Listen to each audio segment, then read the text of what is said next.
Hello and welcome to our May 2025 Tullie Textiles session.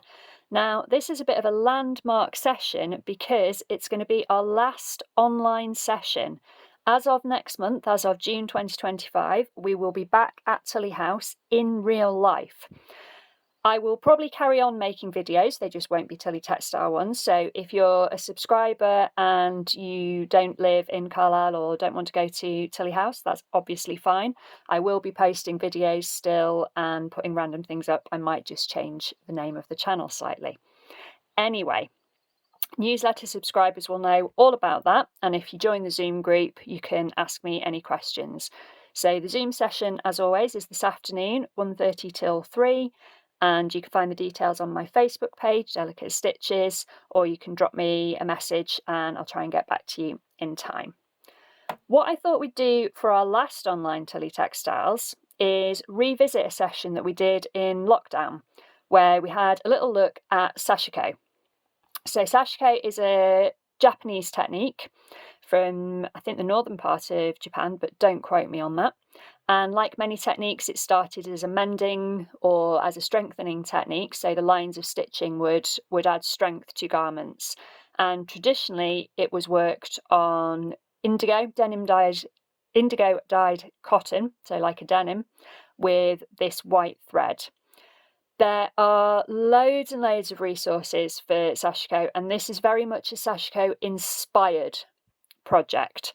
We're not going for kind of complete accuracy, so don't watch this video if you're looking for the absolutely proper way to do things. This is very much an inspired by. You can get proper Sashiko thread, and it's quite a nice sort of rounded thread, a bit like cotton abroda, and if you've got some of that, that's the best thing to use for this. I'm using cotton perle because that's what I've got, and I think in the spirit of Sashiko as a mending sort of technique, it's good to kind of go with what you've got. And I'm working on felt just because I've got lots of it and it's convenient, but you can do this on any fabric. And of course, you don't have to use blue and white. You can mix your colours up. You can do whatever you like. I've got a little sample here, which I made a few years ago, and it wasn't my pattern. It was a pattern that I got, I think, in a magazine, and I really like it. And it's got kind of the Sashiko stitch, the stab stitch, and the little knots. So Sashiko means little stabs, so we're going to be doing a stab stitch along our pattern lines.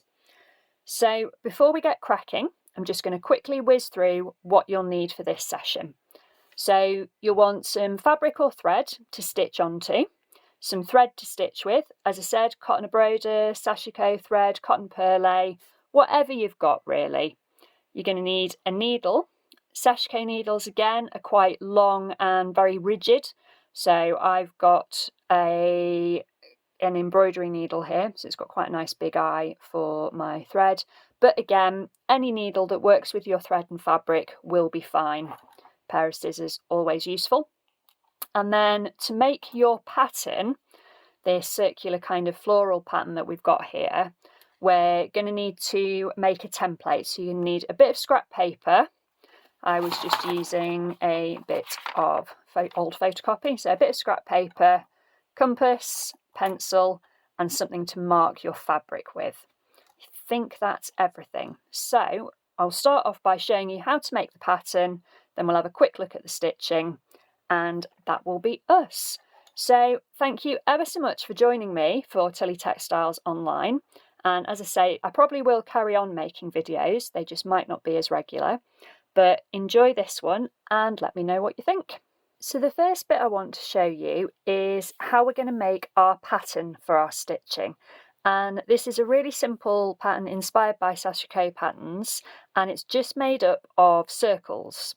So there are various different ways you can do this. You could just get a circular template and try and eyeball it, but to get them to meet up nicely to make kind of the petal shapes that we want to create, like I've got on my sample here, then I found one of the easiest ways is to make yourself a little template.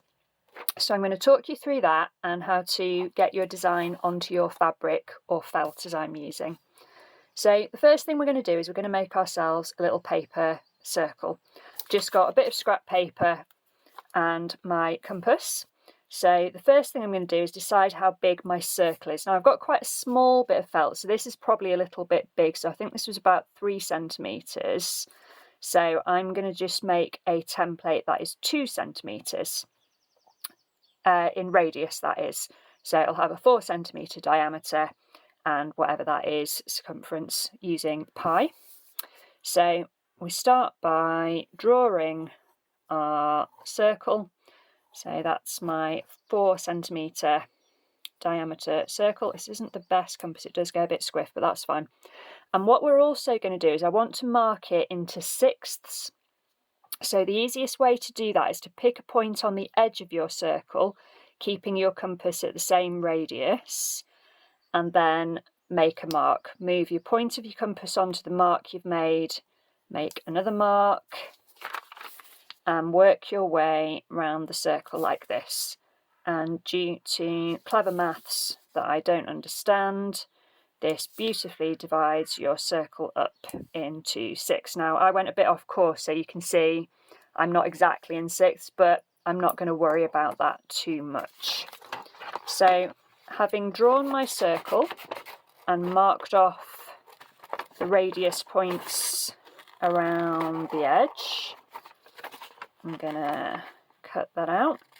And again, every time we do something, we lose a little bit of accuracy, so don't get too hung up on getting it exact. And you can see on this one, I've folded it. So what I'm going to do now is I'm going to match up the points opposite the circle, making sure I'm going through the middle. So now I've got halves. If I pick another 2 points opposite on my circle that I marked off, then I've got quarters, and that should leave me another pair of points to mark off, and that should nice and neatly divide my circle into 6 equal sections. Now you can of course divide it into other numbers, and that will give you different numbers of petals, but I wanted to go for this design, so that's why I've got 6. So now that we've got our design, we can start transferring it onto fabric, and we're going to start by drawing a circle right in the middle. I'm using a disappearing marker, so this one disappears in air, but you could use tailor's chalk, a soft coloured pencil, any kind of fabric marker that you can get rid of, because I don't want these marks to show at the end. I'm also going to transfer the segments of my circle, so I'm just marking off my 6 points, and I'm also going to mark off the centre point, so it looks very similar to that. Now what we're going to do is we're going to add the circles that are going to make up kind of the petals of the design. And to do this, what we're going to do is we're going to match up a point and a centre and another point. So we should have 3 matching points. We should have a centre point and 2 matching up points. And I'm going to draw round again, like so.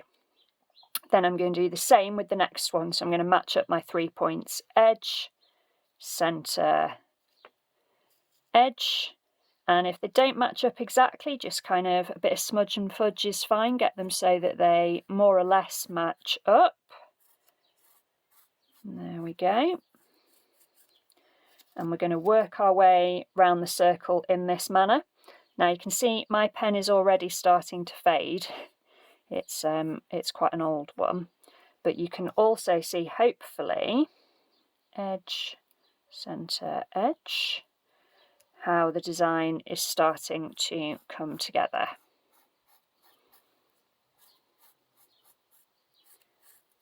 There we go. So I'm just working around my circle, edge, centre, edge.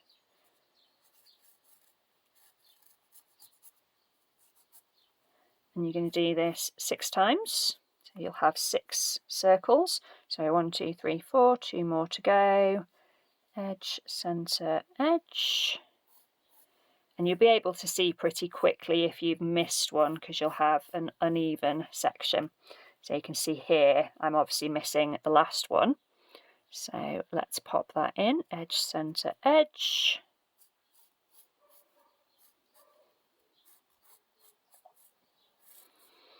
There we go. And you can see my design. So where the circles cross over, it's giving me my petal shapes.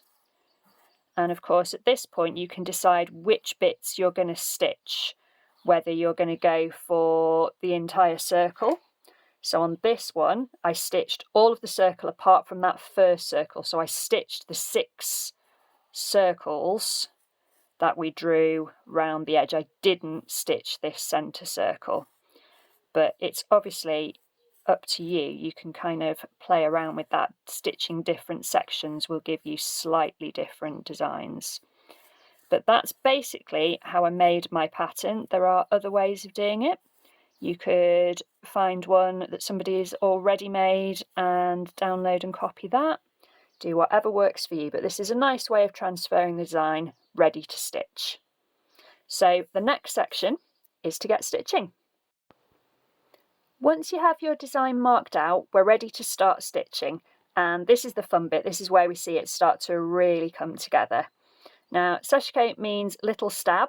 So what we're basically doing is we're going to stab stitch all around. And you want to try and keep your stitches fairly small. So I'm using knots.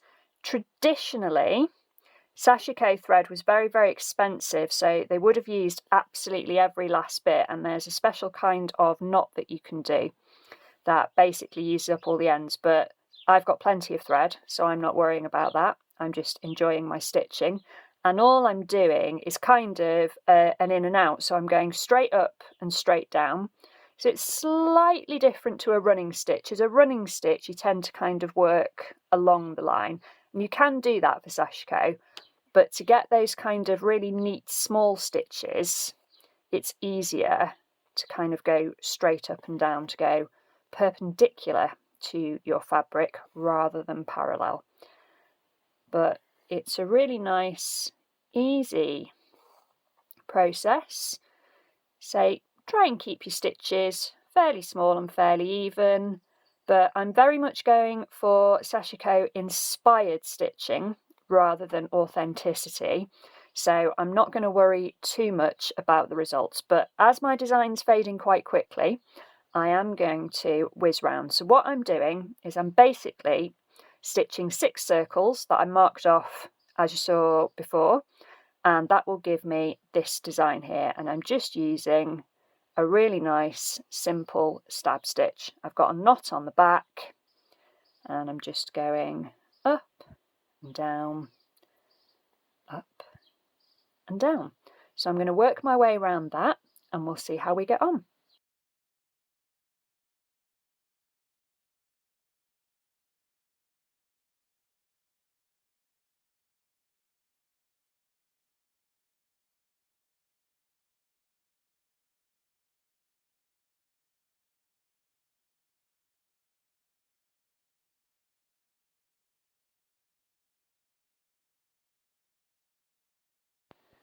So I finished my stitching, and as you can see, I haven't done a brilliant job on this, partly because my circles kept disappearing, so use something that's going to last the course. This is quite an old marker, so I think that's the main part of the reason. And you can really see the difference where I've done the stab stitching, got these nice little stitches, versus where I've been kind of running stitching, where I've got more of a kind of flow line, and both are nice. If you've kind of ended up with a bit of a mess in the middle, like I have here, then of course what you can do is just use that as a bit of a design feature and add a little button centre to your flower. So remember, this is very much Sashiko inspired. I'm not trying to replicate the kind of the perfect sample. I'm not trying to do it exactly right. I'm being inspired by it and enjoying the process. If it is something that you become really interested in, there are loads of really good resources out there, both online and in books, so you can always go and explore further and learn sort of different ways of doing it a bit more properly.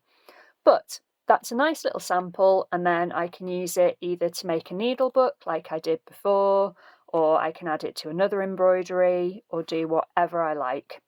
So whatever you do with yours, have a good time stitching, enjoy the process, and I'll see you again.